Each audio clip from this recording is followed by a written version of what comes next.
प्राचीन काल में किसी नगर में एक बुढ़िया रहती थी। वह प्रत्येक रविवार को सुबह उठकर स्नान आदि से निवृत्त होकर घर के आंगन को गाय के गोबर से लीपकर स्वच्छ करती थी। उसके बाद सूर्य भगवान की पूजा करती, फिर भोजन तैयार कर सूर्य देव को भोग लगाकर स्वयं भोजन करती थी। भगवान भास्कर की कृपा से उसे किसी प्रकार की चिंता और कष्ट नहीं था। धीरे धीरे उसका घर धन धान्य से भरता गया। उस बुढ़िया को सुखी देखकर उसकी पड़ोसन उससे जलने लगी।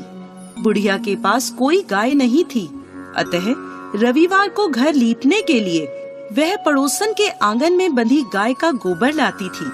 पड़ोसन ने ईर्ष्या में आकर अपनी गाय को घर के भीतर बांध लिया, जिस कारण बुढ़िया को रविवार को गोबर नहीं मिला। बुढ़िया अपना आंगन नहीं लीप सकी। आंगन ना लीपने के कारण उसने ना तो भोजन बनाया, ना ही सूर्य देव को भोग लगाया और स्वयं भी भोजन नहीं करा। सूर्यास्त होने पर भूखी प्यासी सो गई। इस प्रकार उसने निराहार व्रत करा।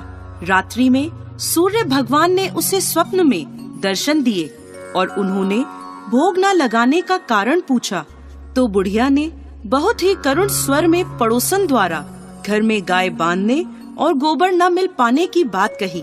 सूर्य देव ने अपने भक्त की परेशानी का कारण जानकर उसकी परेशानी दूर करते हुए कहा, माता, मैं आपकी भक्ति से प्रसन्न हूँ। मेरा व्रत करने और कथा सुनने से निर्धन को धन और बांझ स्त्रियों को पुत्र की प्राप्ति होती है। इसलिए मैं आपको एक ऐसी गाय देता हूँ जो सभी इच्छाएं पूर्ण करती है।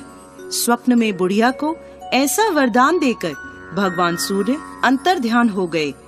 प्रातःकाल सूर्योदय से पूर्व उस बुढ़िया की आंख खुली तो अपने घर के आंगन में एक सुंदर गाय को देखकर वह हैरान हो गई। पड़ोसन ने उस बुढ़िया के आंगन में सुंदर गाय को देखा तो वह उससे और अधिक जलने लगी। जैसे ही गाय ने सोने का गोबर किया, पड़ोसन की आंखें फट गईं। पड़ोसन ने उस बुढ़िया को आसपास ना पाकर तुरंत उस गोबर को उठाया और अपने घर ले गई तथा अपनी गाय का गोबर वहां रख आई। बुढ़िया को सोने के गोबर के बारे में पता ही नहीं चला और बुढ़िया पहले की तरह भगवान सूर्य देव का व्रत करती रही और कथा सुनती रही।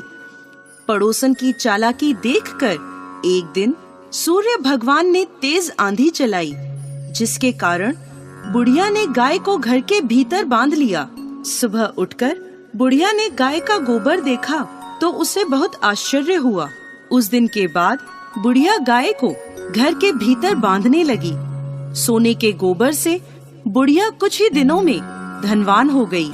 अब पड़ोसन बुरी तरह जल भुनकर राख हो गई।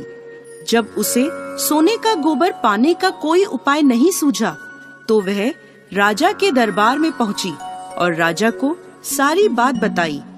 राजा ने अपने सैनिक भेजकर बुढ़िया की गाय लाने का आदेश दिया। सैनिक बुढ़िया के घर पहुँचे।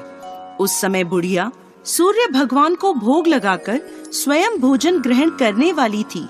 राजा के सैनिकों ने गाय को खोला और अपने साथ महल की ओर ले चले।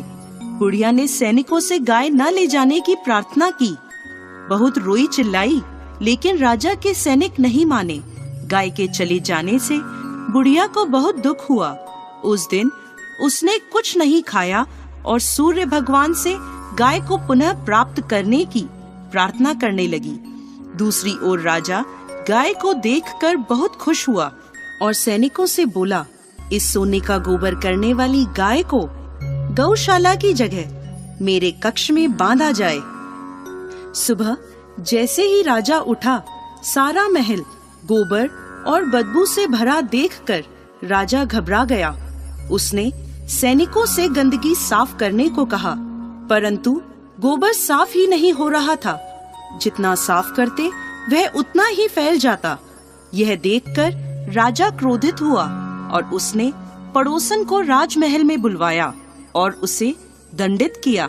इसके बाद राजा ने तुरंत बुढ़िया को महल में बुलवाया और उससे क्षमा मांगते हुए सम्मान सहित गाय लौटा दी। तत्पश्चात राजा के महल से सारी गंदगी दूर हो गई।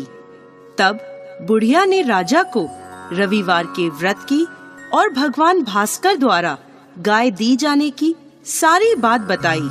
राजा ने अपने राज्य में घोषणा कराई कि सभी स्त्री पुरुष रविवार का व्रत किया करें।